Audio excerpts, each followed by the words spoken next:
Hello everyone, I'm Lien from Studio Kato and I am so happy to be back on the Alex Syberia Designs YouTube channel today for the video hop for the new February release from Alex Syberia Designs. This release is called From Our Hearts and it is a stunning, lovely release. It's pretty much Valentine's themed and I really like the sentiments in there. And this is the stamp set that is called the same name as the release. It's called From Our Hearts.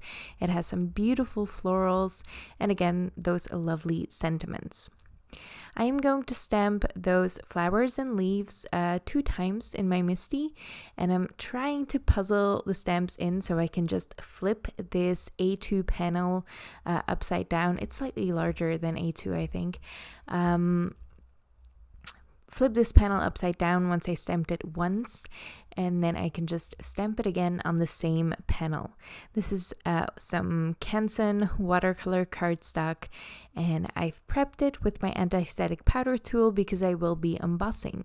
That's also why I'm using Versamark ink, some clear embossing ink, and I am going to stamp this a couple of times. I didn't show that on the video, but I'm just stamping this twice to make it nice, and I'm stamping the other side as well. Once that's done, I can sprinkle on my embossing powder. This is Gold Rich Pale embossing powder from Wow. I really like Wow embossing powders, and I love a good gold outline. What's not to love? Now I always take my time with this, make sure that every little piece is covered. I sprinkle it on a couple of times just to make sure it's nice and even coverage. And once I'm happy with it, I am going to use my Wow Jewel Speed heat tool to heat set this. Now this is a video hop, which means that I am not the only one posting a video for the new release today. There are a couple more designers joining us as well, and you can find them all in the description below. Make sure to hop along and make sure to check the description because there is a giveaway as well to celebrate this new From Our Hearts release. You can also find all of the products in the description below. So again, the description is a very interesting place to be. So check it out for all the details for the hop and for the new release. I am going to be watercoloring these flowers. I'm not going to show it all because watercoloring takes some time. But I think if you watch me color these leaves and one flower, you'll get the gist.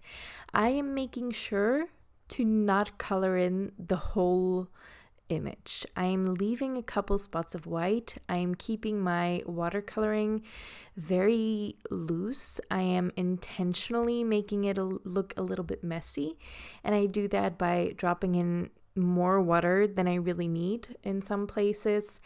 I am again skipping some spots, leaving some spots white, and I'm dropping in some extra dark paint, more concentrated paint than I would normally use for images like this, and I'm just letting it flow together. I let this dry naturally instead of heat setting it. That way it has some time to do its flowy bits, and none of it is interrupted by my heat tool. So yeah, I let it dry naturally, and that helped as well. So I set this aside for a couple hours while I made dinner, and once I was done with dinner, I put this card together. That's when I started die cutting this. You do want to make sure it's completely dry before you start die cutting it, because it's just going to get all over your die cutting plates if the paint is still a little bit wet. And if you use painter's tape like me to tape your dies in place, you're going to pull up some paint as well with that, so you don't want that. Make sure it's completely dry before you die cut it. Now, I die cut all of that off screen, and then I also die cut this Thanks sentiment from the Thanks and Hugs die set from this new release. I really like the script of these. It's very dainty, but I'm going to show you here how easy it is to still layer up those die cuts. I know they look teeny tiny and super dainty and fragile, but I love layering up my dies, and this took me 2 minutes of real time to layer up. I think, 2.5 minutes all together with the shadow layer and putting it all onto the shadow layer as well. 2.5 minutes. So it's really not that difficult. Just be a little bit careful where you place your glue, and if you don't want to be bothered being careful with the glue, just dab off any excess glue on a scrap piece of paper before you put all your layers together, and that will help as well. So yeah, it's 2 layers of white cardstock and 1 layer of a glittery gold cardstock. And then for the shadow layer, I used a very deep purple cardstock because I thought this card, it would be too harsh if I used black. Normally I use just a black shadow layer, but for this card it wouldn't work. It was way too harsh. So I went for a very deep dark purple because that will coordinate with one of my flowers later on as well. I have a purple flower in there.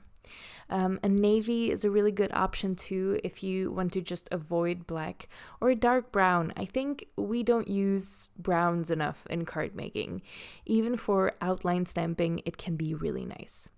Now for my background, I am using this new heart garland cover die, and it's so cute. I really like this one. I want to do some inlay with it. I want to do so many things with this one. It's such a fun little cover die, and you know I'm a big fan of cover dies anyway.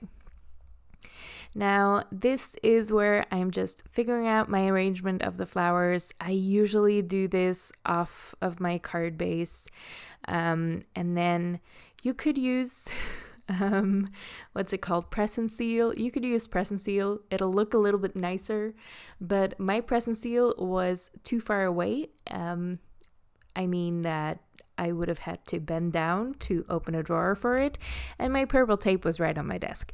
So I used my purple tape. It does the same thing, honestly. It just looks a little weird. I did prop up this cover die over this background over top of my card, so the shadow, it will cast a shadow with all of those cut out hearts. I think it looks nicer if it's propped up on some foam tape. And I cut it for my very pale gray cardstock. I love a nice pale gray background. It just works, in my opinion. And with the white hearts shining through, I think it's really cute. And then I put some more foam tape behind the flowers, only the flowers, and then I'm going to add a little bit of glue on the back of the leaves. Now I'm going to press those down first, so those are going to be a little bit lower than the flowers. The flowers will be more dimensional, and I like it that way. I always like with my flower arrangements to have to play a little bit with the depth of the flower arrangements. So have a few things pop up and some things just lay flat. I think it looks nice that way. Now, once I'm happy with that, I'm gonna adhere my sentiment also with some foam tape and some glue. And this is pretty much done. This card is pretty much done. All that's left to do is add some embellishments. Now, I wasn't sure at first if I wanted the pink ones or the gold ones or a mix of the two. In the end, I just went with the matte gold ones. I think it looks very classy. The pink would have made it look a little bit more playful, which would have been nice too, but I thought it fit with the embossing powder as well. So yeah, that is my card. Make sure to check out the description and all of the other videos going live today from all the other creators, and subscribe to everyone, and hope and play along with the giveaway by leaving some comments. I hope you like the video. I hope you like the hop and the new release. I think it's a stunning new release. Definitely check it out. There are tons more goodies than just these 3 that I used today, and you're sure to find someone that you love as well. Thank you so much for watching, and I hope to see you next time. Bye!